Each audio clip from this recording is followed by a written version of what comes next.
Okay, well, why don't we go ahead and get started just so that we don't run out of time at the other end. First of all, thank you everyone for coming to this. This is super, super exciting for me.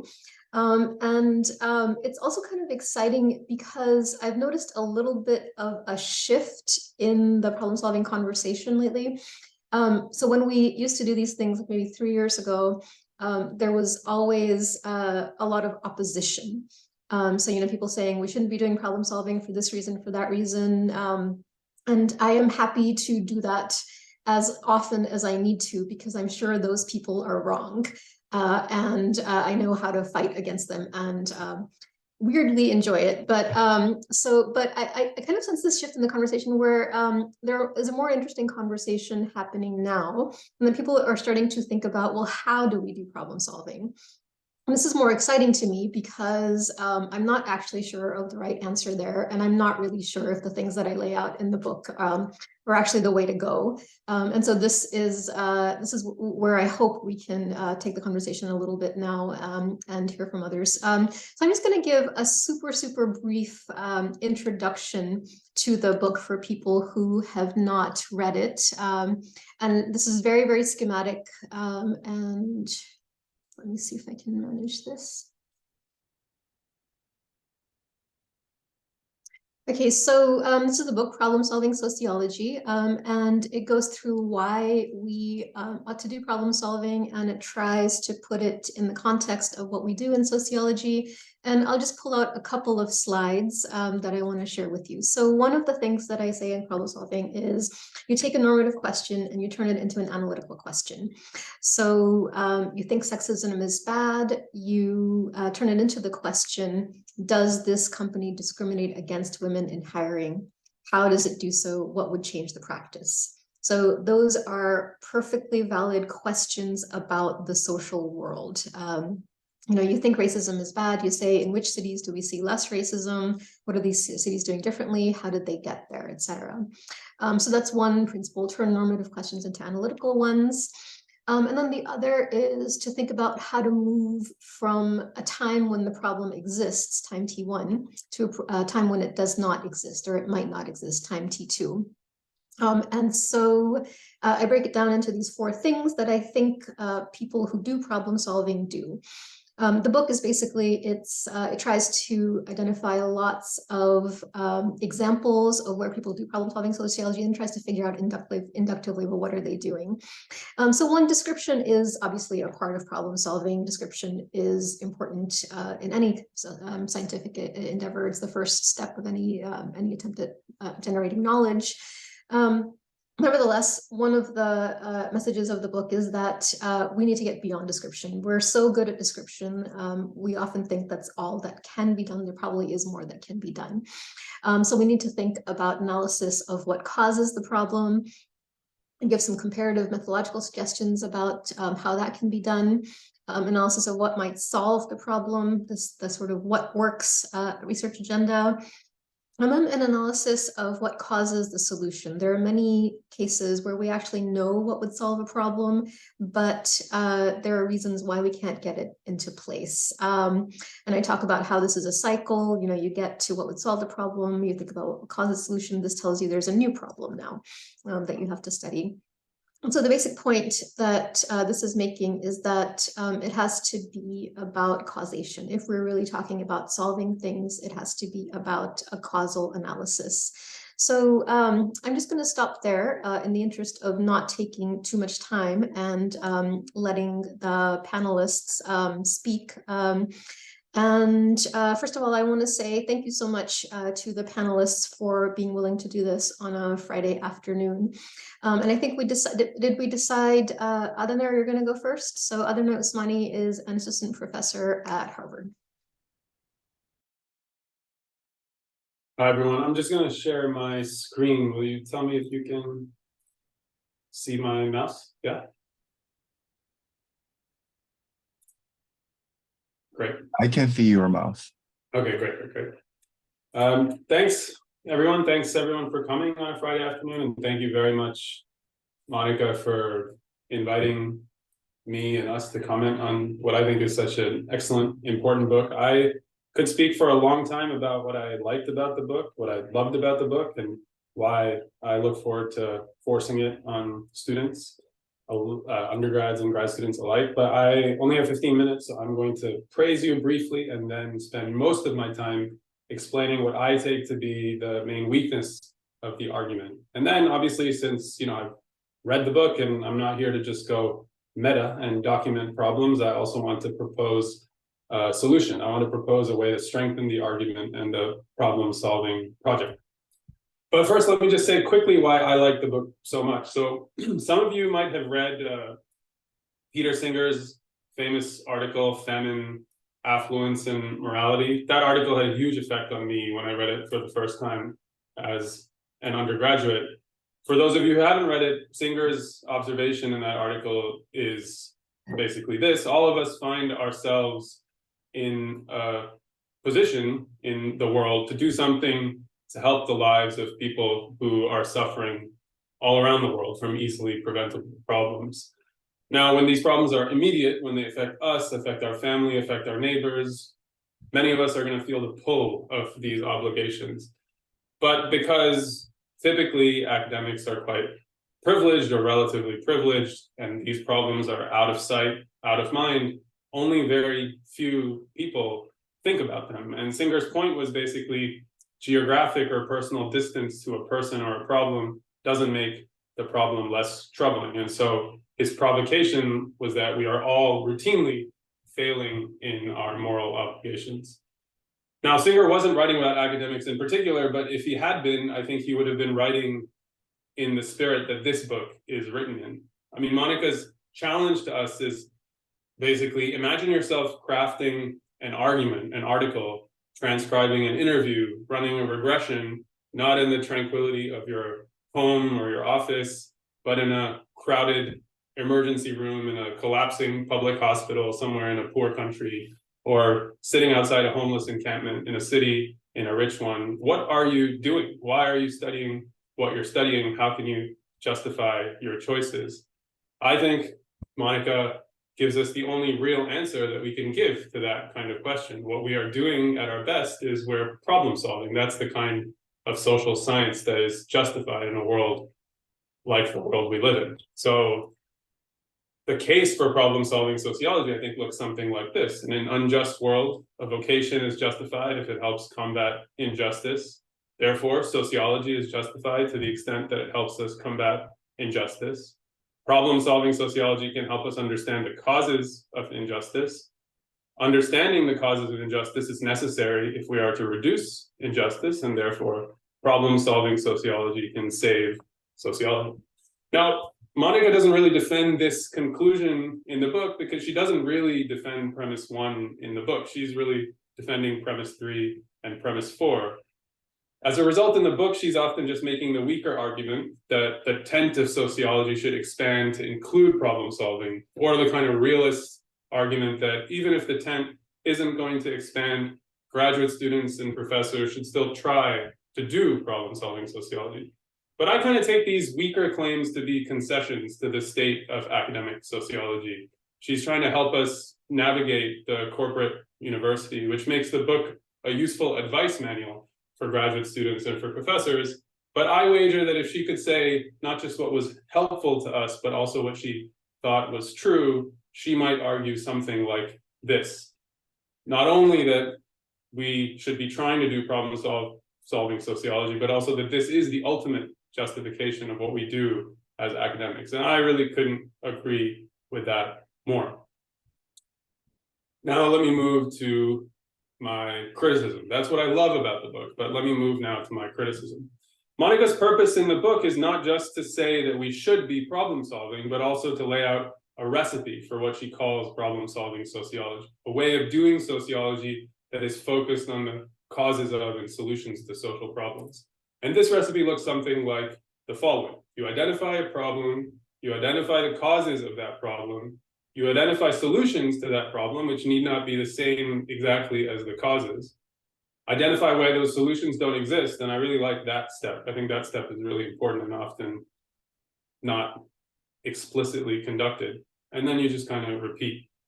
Now, since problem-solving sociology unites our concerns about what is with our concerns about what should be, it makes sense that these steps involve a combination of normative and analytical tasks, normative and empirical tasks. The first step is normative, the third step is normative, the second step is empirical, the fourth step is empirical. And so I like this recipe a lot. I have already shared it with students of mine who are working on research, thinking about research. Maybe post it on my office door if I have to go to another Going Meta presentation, Monica. But I think a social science student looking at this recipe is going to immediately ask at least two good questions about it. First, how to identify a problem? How do I know what constitutes a problem worth studying? And second, how do I know what constitutes a solution to that problem? And my issue with the book, or with the argument, is that I don't think Monica provides a good answer to either question. So let me explain what I mean by that. Let me talk first about the first problem. First, to solve a problem, we must identify a problem. That's step one. So how do we know a problem from a non-problem? Monica poses this question a few times in the book, but I don't really like the answer. So one answer she gives is the pragmatist one. Problems are, quote, empirical situations that communities define in need of change.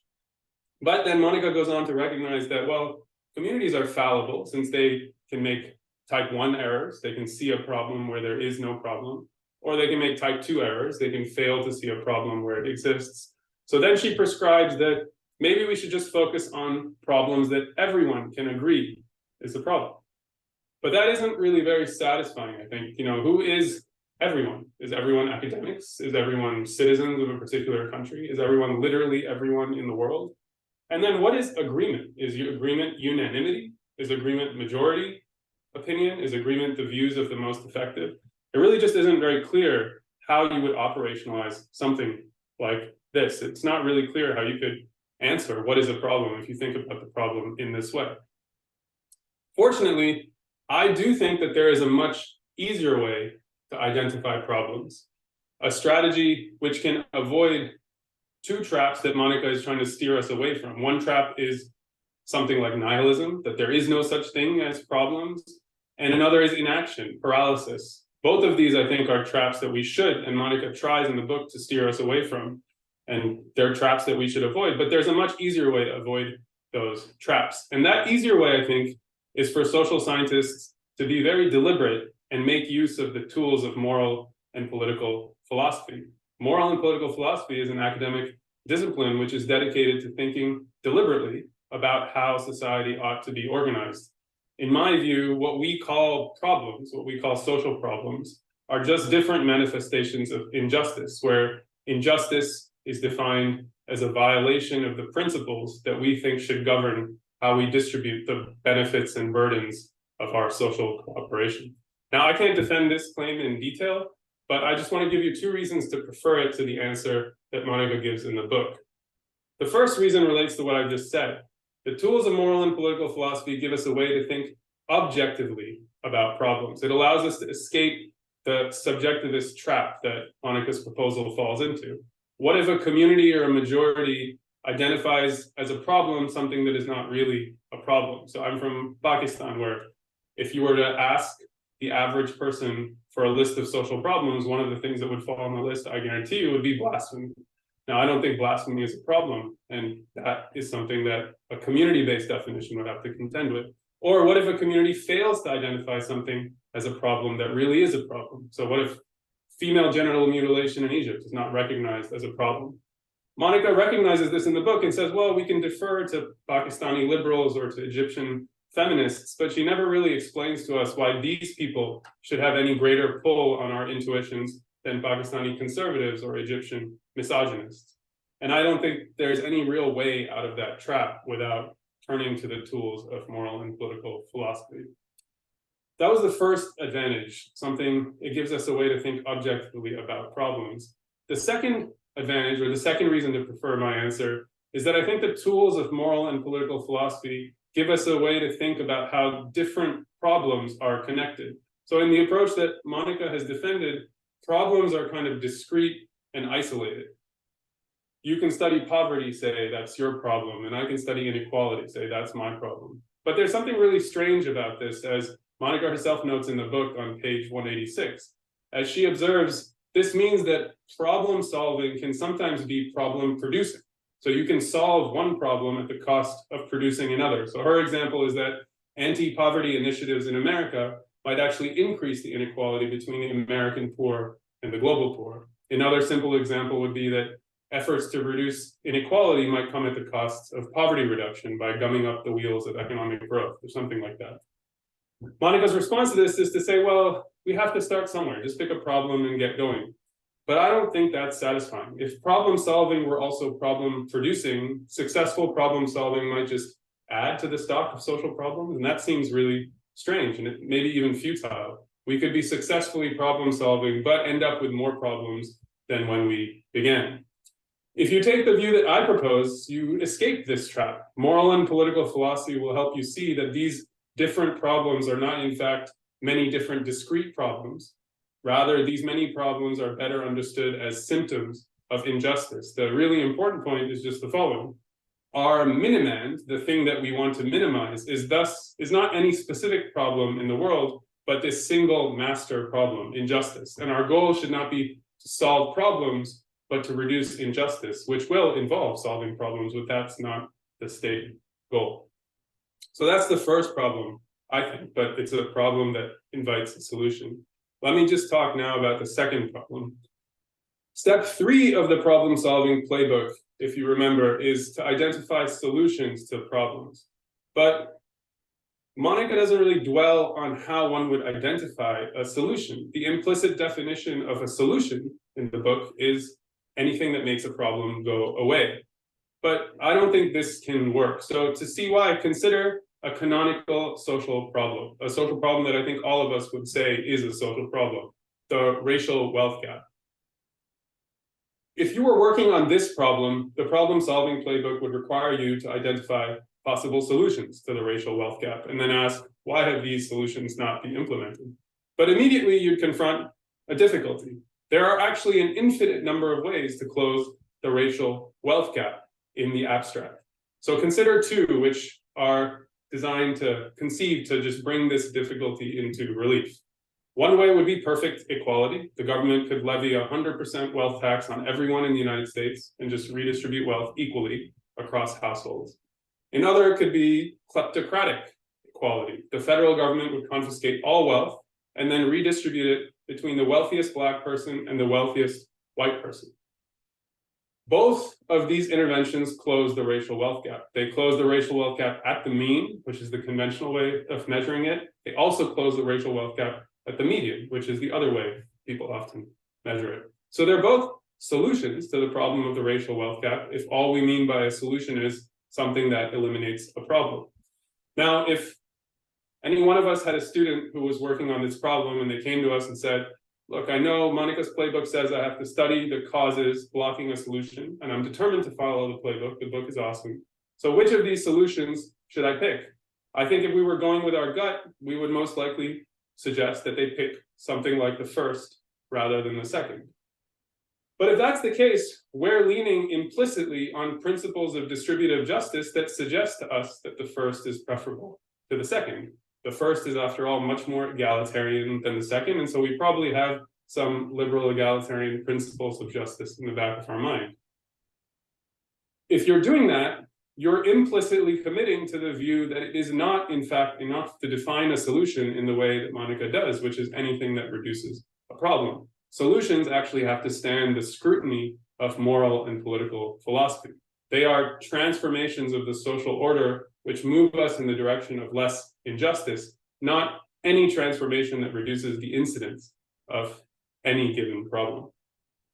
Okay, let me just conclude by repeating that I really did love the book. I've already actually just forced it on 3 of my advisees this week. But I do think that there's a problem at the heart of the case that Monica has defended in the book.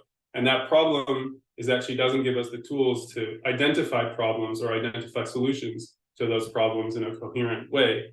Fortunately, I think I've argued to you that a solution to this issue does lie within pretty easy reach. which is that social scientists interested in problem solving should just commit to becoming literate or more literate in moral and political philosophy. I strongly believe, for example, that we should probably require a course or courses in philosophy for all of our graduate students. This is what a course like philosophy, politics, and economics, which is a common across the pond, that's kind of what they require. And it's the same idea. It's that you can't study, you can't figure out what an important social problem is without having some sense of what people in the discipline that have thought about problems and injustice would say about that. And so you should read them.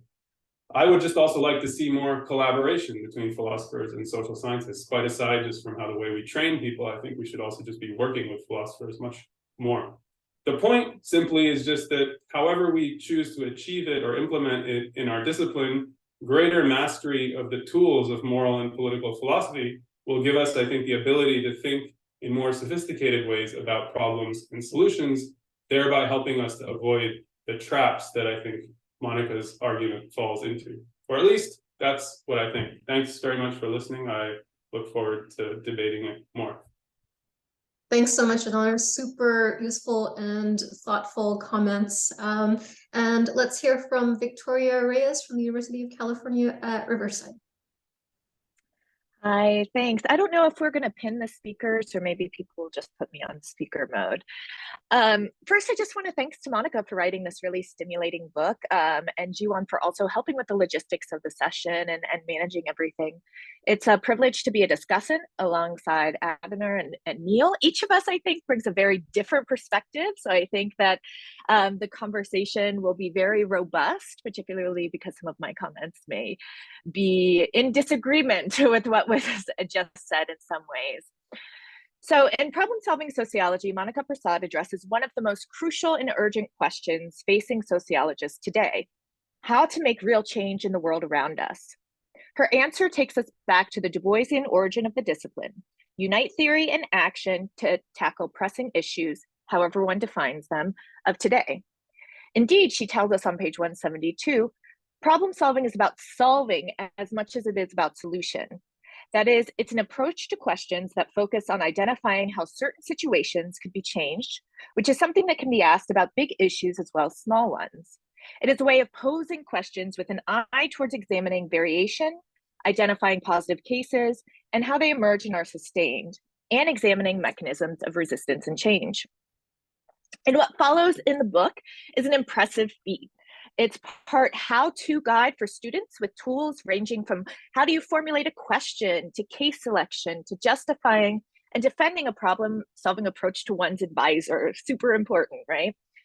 As such, it reminds me of Jess Calarco's A Field Guide to Grad School. And in that way, I think that that book and this one can serve as a useful and productive pair when read together. It's also part treatise on knowledge production in sociology, how to produce knowledge, as well as a three-part classification on how sociologists think about the relationship between sociology, that is what Prasad describes as, and I quote, scholars who believe that the goal of sociology is improvement of society, those who hold that the goal is understanding society, and those who argue that neither improvement nor understanding is possible. So what's notable about the book is Prasad's laser-sharp focus on the power of research, focusing on structures rather than individuals, and pinpointing the underlying root causes of social processes rather than just symptoms, right? Doing so necessarily requires shifting away from description to mechanisms and processes, and as such, rejecting individualistic solutions that place the burden of change and transformation on the oppressed rather than the system at hand. To do so in a problem-solving manner requires not just critiquing systems, but demands a focus on alternatives, or Prasad describes, and even earlier, as imagining a time when said problem does not exist. I also appreciated problem-solving sociology as a way to identify one's own larger theoretical agenda, that is to dig deeper about the theoretical puzzle. So Prasad gives the example of a grad student realizing, and I quote, I realized that the reason that occupational gender segregation, and here you can tell like Monica also highlighted this in her slide, matters as a social problem is because it facilitates the devaluation of women's work, right? And I also appreciate it because it secures an important place for sociologists and sociological research that work outside the academy, right? And finally, Prasad emphasizes something I've been thinking about and am currently writing on, which is how inaction is action. Inaction is a decision in and of itself. She takes apart the myth of doing nothing and how taking no action is somehow more objective or pure than taking action, while also sharply aware that her call for problem solving is not a call for all scholars to take on this mantle. Rather, she argues it has an important place on the mantle, so to speak, alongside different types of scholarship. I do have some comments and questions for Monica, not about whether we should do problem-solving sociology. As she says in the text itself very clearly, the point of the book is not to persuade anyone. So rather, my questions or comments are about how and for whom is problem solving. And my comments are interrelated. So first is a question of ethics. Although there is a whole chapter, What is a Problem, that discusses ethics and makes the case that, and I quote, ethical debates have no end and are therefore not good guides to practical action.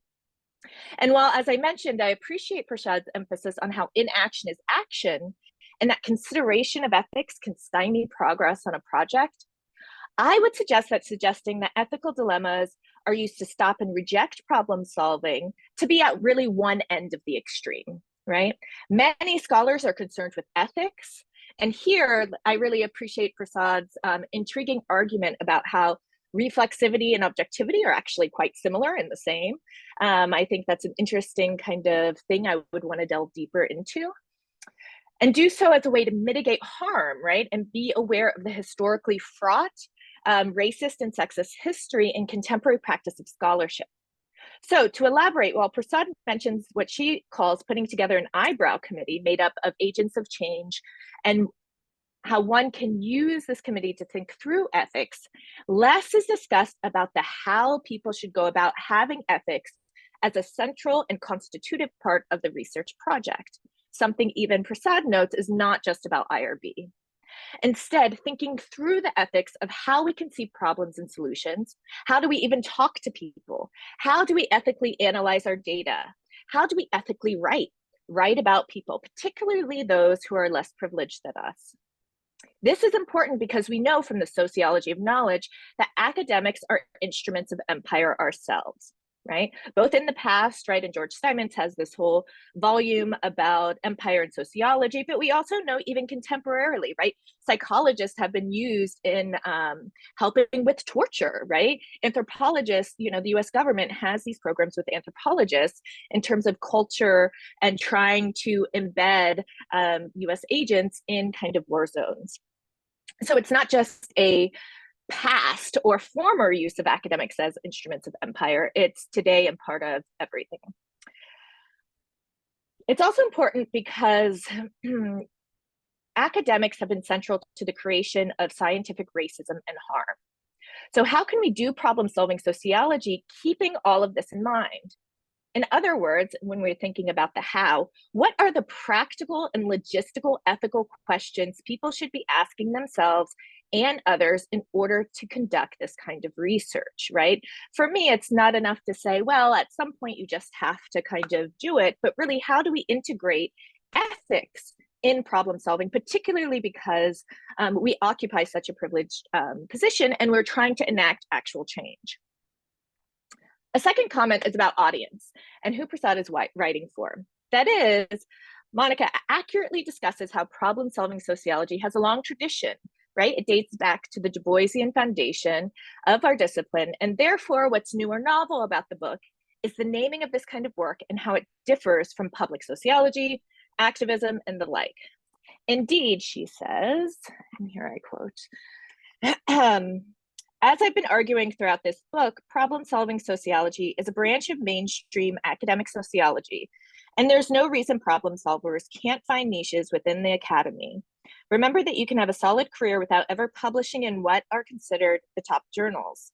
In fact, some of the most interesting problem-solving discussions are in the field-specific journals, but do stay in touch with top journals to see if anything there can help you with the view from Mars, right? So that's what Monica talks about, kind of the step above. So later, she says, let's see, But these examples, so Monica gives kind of examples of who is doing problem solving, like Marina Zalzanaya. I'm not sure I'm pronouncing her name right, sorry. But these examples are isolated ones, often limited in their own ways, rather than part of a tradition of confident problem solving sociological research. Right now, problem solving is only a hypothesis or a gamble. Right, so how can we think about and reconcile these things? How can we also reconcile this with the empirical fact that the production, consumption, distribution, and exchange of knowledge is itself racialized and gendered? That is, who is able to do this kind of research? For example, and again, I mean, this is not a critique so much as to help us push us forward in kind of problem solving. Most of the work cited is from elite journals, faculty and elite departments. And we know that both of these things, hiring, tenure, promotion, and the whole publication process is not neutral, nor based purely on merit. There is a racialized evaluation and devaluation of precisely this kind of work, about what work and who gets counted as conducting rigorous and theoretical and top-notch research. And this is seen with what gets published where, which journals are counted as important or not.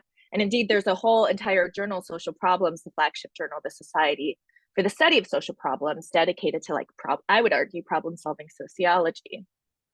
That is, what gets dismissed as activism versus counted as theoretical research is often racialized as what counts as theory A changes over time. Here I'm thinking of Irving Goffman, who initially was seen as a very empirical scholar, and now we kind of think of his work as theoretical. But also, this distinction between activism and research can be a straw argument, in my opinion. So, for example, Monica writes, problem-solving sociology is not activism. It is the attempt to examine objectively, that is, with the awareness that one might be wrong, and the employing procedures that allow one to discover if one is wrong, what causes a phenomenon identified as a social problem, what behaviors or actions could change the world in ways that would lead to the absence of this problem, and what systematic features prevent these behaviors or actions from being implemented with the ultimate goal of proposing courses of action.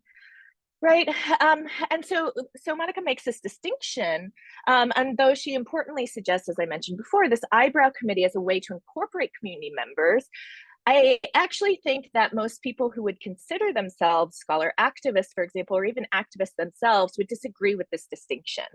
So, for example, in a context article, Sarah Goldberg-Rab talks about how, and I quote, scholarly activism is not advocacy. Let me say that again, since in my experience, people have trouble hearing this. I am a scholar activist, but not an advocate. The difference is critical. An advocate begins with a core and guiding goal, not a theory. And, oh, sorry, that was cut off. Let me go to the page. How embarrassing. Not a theory, and pushes for changes to achieve that goal. In contrast, a scholar activist begins with a set of testable assumptions, subjects these to rigorous research, and once in possession of research findings, seeks to translate those findings into action. That sounds a lot like problem-solving sociology to me. We also hear about this difference, right, with work of scholars like Rashawn Ray, Abigail Sewell, who think about, right, some people, the activists actually are the ones who are engaged in day-to-day and who think critically about what is working and what doesn't, who is constantly thinking about what is this relationship between what we're doing, outcomes, and to me, that's also theoretical when we think about processes. Similarly, following the work of many critical scholars like Hassan Moussaoui in his book Disruptive Situation, where he talks about his participants as interlocutors and as fellow intellectual thinkers. I also wonder if we can learn and build from this line of research, and something I'm also writing about, and think about community members as intellectual and theoretical thinkers themselves. For example, when he talks about people in Beirut, thinking about, and I'm mispronouncing this, apologies, al-Wad, or the situation, and the theoretical implications as his interlocutors talk about queer tactics under disruptive situations. So what we can think about here is that not only are agents of change creating or implementing it, but they generate knowledge in and of their own right? Particularly since community members are often reflexive about what can go wrong. This is something that a lot of Black feminists thought Black feminist sociology talks about what is considered theoretical and this distinction between community members as atheoretical or not the intellectual thinkers. And so I'm wondering, how can we build and learn and expand our understanding of what counts as theory? So this is an important book that provides a necessary guide for students and anyone particularly interested in the relationship between theory and acting change. The how-to chapters are essential, right? Including how to think about framing one's work, the larger research agenda, and how to justify to advisors who may be hostile to a problem-solving approach. So thank you so much for this opportunity to deeply engage with your work, Monica. Thank you so much, Victoria. Super, super important comments. Lastly, let's hear from Neil Gross of Colby College. Cool. Well, thanks everyone for being here, and you will see that my comments are more extemporaneous, but hopefully that will be just fine. I really appreciated the really terrific presentations that came before. So let me start by saying that I think there's a real market for this kind of sociology. I'm at an undergraduate institution now, and so I don't work with graduate students, but I will tell you that when we read books on any number of social problems, from the problems with policing to problems of class inequality to problems of racial inequalities, when we read books by sociologists, they're often great at identifying the nature of the problem, often the extent of the problem, the causes of the problem, and my students are quite excited, often especially excited when those identifications of causes are really complicated and force them to think in ways that they hadn't thought of before. And then, inevitably they get to the end of the book, and maybe there's like 3 lines on what we could do to solve the problem, or some half-baked policy solution that doesn't make any sense. Sometimes there's more than that, but it's rarely the case. It is sometimes the case that the sociology books forefront the solutions, and this always leaves my students quite wanting and wishing that they had something else to work with. And I'll say that I think there's an equal hunger for this among members of the public, in the public sphere, among media types. I think there's real interest in work that would try to go some way towards solving problems. So I think this is all terrific, and like I said, I think that I largely agree with what Monica has proposed here. I will say, interestingly, that I have a book coming out in March that's exactly along these lines. It's a trade book. It's not an academic book, but it's a study of 3 police departments in different parts of the country that have managed to more or less successfully, emphasis on more or less, change their internal cultures for the better. And so it's exactly the kind of thing Monica proposes. It's a focus on kind of what works against the backdrop of an understanding of what normally doesn't work, and tries to think about what those explanations are. So I'm on board. I want to say, Monica, I think you're right that this approach is consistent with a pragmatist sensibility. John Dewey, he didn't say a lot about social science, but what he did say is roughly consistent with what you've said here. I mean, he really liked books like Middletown, books that engaged real questions and maybe generated some real thoughts on how we could make the world a better place. I know there's some pages of the book that are critical of my own engagement with pragmatism, and I largely agreed with Monica on these criticisms as well.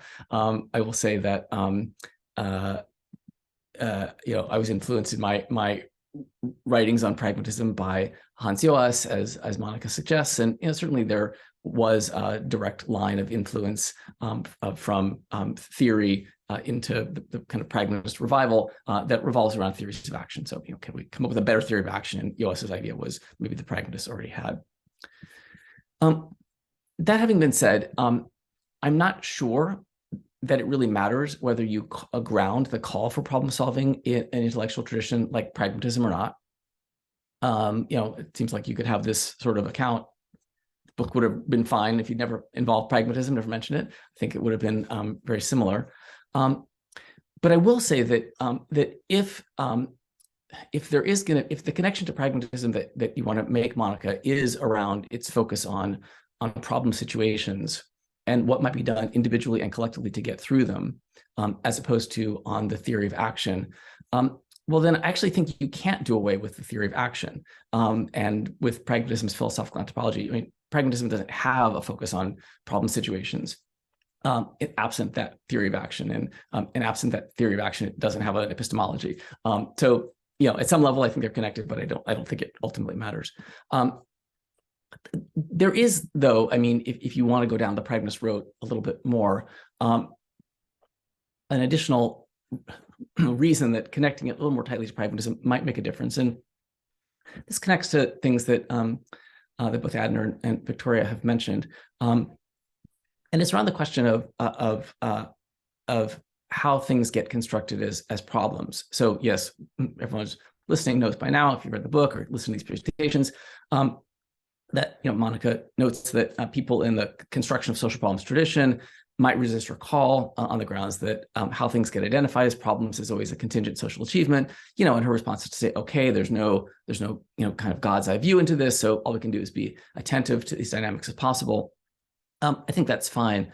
I guess I would add to that, though, that if you do carry through with this connection to pragmatism and to the pragmatist theory of action, the other way to think of it isn't just that social problems are constructed, but also that some people and groups may be better than others at recognizing a truly problematic situation when it confronts them. And here, confronts means in the pragmatist sense of a situation where our existing stocks of habits, including our institutions and our practices, just are inadequate for the problem at hand. There may be systematic variation across periods of time in terms of our capacity to adequately recognize what would count as a problem, whether we're in a problematic situation or not. Variation across kind of organizational locations, right? So is it a learning focused organization that can really say, oh, this is a new situation, we haven't encountered it before, or is it a hidebound traditional organization like a police department, for example, that can't recognize that the times have changed and actually now everyone demands civilian oversight. So there can be real variation from group to group, from organization to organization, in how well people do at recognizing those problematic situations. And I think if you pay attention to that, it allows you to ask about the social correlates of those better or worse understandings, and whether there are certain things we might do to enhance groups' problem recognizing abilities, and then whether certain social phenomena might be better explained causally if we actually attended to those matters. And I'll just say that I have a paper with Luis Flores on just that tries to pay attention to those dynamics and uses it as an explanation for at least a partial explanation for the 2007-8 financial crisis. I don't think you need pragmatism for this project, but if you do use pragmatism, I think you could leverage a little bit even more out of it, perhaps. I'm also really excited about the idea that I think is implicit in the book, that that while it might make sense sometimes for sociologists to come up with solutions to social problems, I'm excited about the idea that that shouldn't be our main goal, because I think it's the rare sociologist who can come up with adequate solutions to social problems, right? And so here I think I agree with Victoria's comments that it is often the case that there are groups scattered across the social landscape, whether they're activist groups or creative organizations or think tanks or politicians, whatever, who actually have some good solutions, and those solutions are likely to be very grounded in the day-to-day realities of the nature of the problem. And I think if sociology can spend more time in identifying what works, reporting on what works, than in trying to come up with what works ourselves, I think then we serve an important function, which also connects up to pragmatism. And that is that I think through that process, I think sociology becomes able to facilitate democratic experimentation, right? I mean, one thing that happens, especially in a very large, complex society, is that there are, of course, lots of problems and lots of people trying to solve problems. And at least one hindrance to problem solving in such a complex society is that what things actually do work don't necessarily travel to where they need to go. And I think that sociology can report, if sociology can report those things out, I think that's great. I will say that I did have a sort of deconstructionist question that came to mind when I was reading the book. Deconstructionist about sociology, which is something I've been grappling with a lot lately. I think, Monica, you spent some time certainly distinguishing sociological approaches to problems from other approaches for just solving problems. Ones done by economists or policy analysts using experimental or quasi-experimental designs. Now, my priors, I'm a sociologist, so my prior is that, if sociologists, go in and really give our complex analysis of the causes of a problem and identify solutions, that, we're going to do a better job than these other groups at truly getting to the heart of matters and producing reasonable solutions. I guess as a pragmatist, though, I would say, that's an empirical question. And it could well be, as we go about trying to identify the solutions to things, that we find that there's really no value added to having a sociologist take up these questions. I think there is, right? We can identify all sorts of processes that others can't.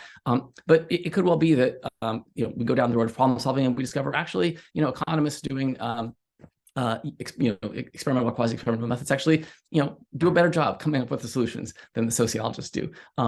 That may be the case for some problems, may not be. But I think we have to be willing at that point to be like, okay, well, if we think that the main charge of sociology is problem solving, or one of the main charges, and we think that sociological solutions to social problems aren't necessarily as good as other solutions, are we willing to say, okay, so let's give up the sociology? I think that's something for the discipline to grapple with and to think through. I guess the last thing I would just say is just a quick response to Adaner's point about the differences between kind of Monica's kind of a little bit more politic take on social problems and maybe one focused more on injustice. I guess I would just say from a pragmatist perspective that I don't think the only reason that if you're pragmatist, that an academic discipline exists is to address injustices. There are lots of things that are wrong in the world or that could be improved in the world that aren't injustices. And certainly let's prioritize solving the injustices. But it could be that we can improve learning in student classrooms in ways that don't connect directly up to philosophical questions of injustice, but that would still make students learn better. And if sociology can contribute to that, I think that's not a bad thing. So I think from the standpoint of a pragmatist approach, there are things that are problematic for individuals, for groups, for communities, and if we can facilitate helping to find better solutions to that, I think that's a good thing. I wouldn't want to see this as all of what sociology does.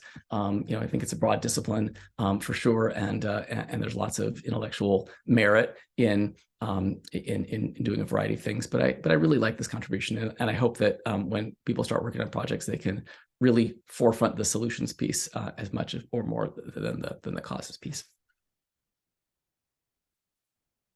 Thank you so much, Neil. Thank you to all of you. Those are really fabulous thoughts from Adaner's questions about how do you actually identify a problem, how do you identify solutions, to Victoria's comments about the ethics of research, and Neil's comments about different things that we can do and ways that we can go. What I really appreciated is that all of you brought up a problem, and then you also provided a solution. So I really appreciate the problem solving on problem solving. I'll just say a few things, and we'll see what people think about the conversation. So Adaner's point is that we don't really have a good way of identifying what is a problem and what is a solution.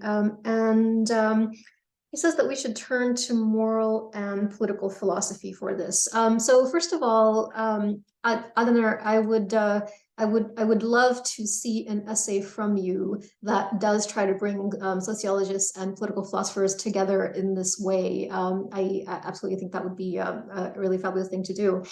The reason I'm a little bit skeptical that this is really the way forward is that it doesn't seem to me that moral and political philosophy, at least the extent to which I read it, doesn't really seem to me that it's oriented towards coming to conclusions. And in fact, in some ways, it might be oriented towards the opposite. It's oriented towards disturbing what we think we know, like all academic disciplines are. So philosophers who are completely committed to being rational still can't quite agree on most things. So there are philosophical debates about whether existence is a good thing. And these are fabulous and fantastic debates to think through, but I don't think they're the kind of thing that you can't just say, okay, philosophers, give me a guide to action, because that's not really sort of what the enterprise seems to be. That said, I totally agree that philosophers want to come to those conclusions, just as sociologists want to try to improve problems, and therefore there is in that wanting, there must be some sort of intellectual energy to be generated. So yeah, I would love to hear more about this. That was just my first thought about that. So Victoria brought up this really interesting and important problem about the ethics of research, and the implicit point that she's making is that, well, every time scholars have tried to solve problems, we've not done a good job of it.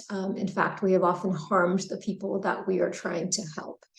And so she also has a solution to this, which is that we ought to be more embedded in the communities that we're trying to help. It cannot just be a sort of top-down effort with us saying, okay, here's the solution, and therefore let's impose this solution. She also rightly, I think, calls out the problem-solving book as being a little bit elitist in referring to things from top journals. And Adaner also briefly kind of pointed out that this is a kind of conservative effort. It's not really an effort to to even say that all of sociology should be doing this. And I think both of those things are right. Just one quick thing I will say is that one reason I went so often to ASR and AJS is because I was trying to make the point that you can do this work and still publish in ASR and AJS. I agree that if it was a different sort of audience, or maybe now that that point has been made, we can kind of think about a different kind of audience. Nevertheless, the one thing that I was thinking about engagement with community is that, and this is something that I would really love to hear other people's thoughts on, is that I do think that there is something of value in what scholars do as scholars. And I see that, I think that there is a danger in getting too involved with any community that you were working with. And the danger is that you will then not be able to criticize that community. So I definitely see the point of view that there's a danger in being not connected to the community, and that all the history of the ethics of research suggests that all of these things can go wrong. So somehow it's a situation where you have to be engaged with the community, but not part of the community somehow. So a difficult sort of balancing act. But that's my sort of understanding. And then Neil had all these really fabulous thoughts. I really love this this idea of thinking about how a society gets to a point where it can problem solve, or how groups might vary on the ability to recognize problems, to be able to do something about them. So first of all, just kind of identifying that variation, trying to understand how it happens. Then Neil has this interesting provocation that, well, if we really want to problem solve and we follow this line, and then we realize that, well, sociologists can't really do it, other people are doing it better, then should we just give up the sociology? And, you know, logically, either you give up the sociology or you give up the problem solving, right? And so I do think that empirically, what you're saying, Neil, is possible. It's an empirical question. Maybe sociology doesn't really have anything to say. I do think that sociology does have some things to say. First of all, I think that this is the only field that really focuses on this issue of why can't known solutions be implemented. You know, so you often see this kind of research being done in sociology where it's not really done in economics. You know, economists are saying, okay, here's the best. We did our randomized control trial. Here's our answer. So I do see that as something that sociologists are able to do. But yeah, it's an empirical question.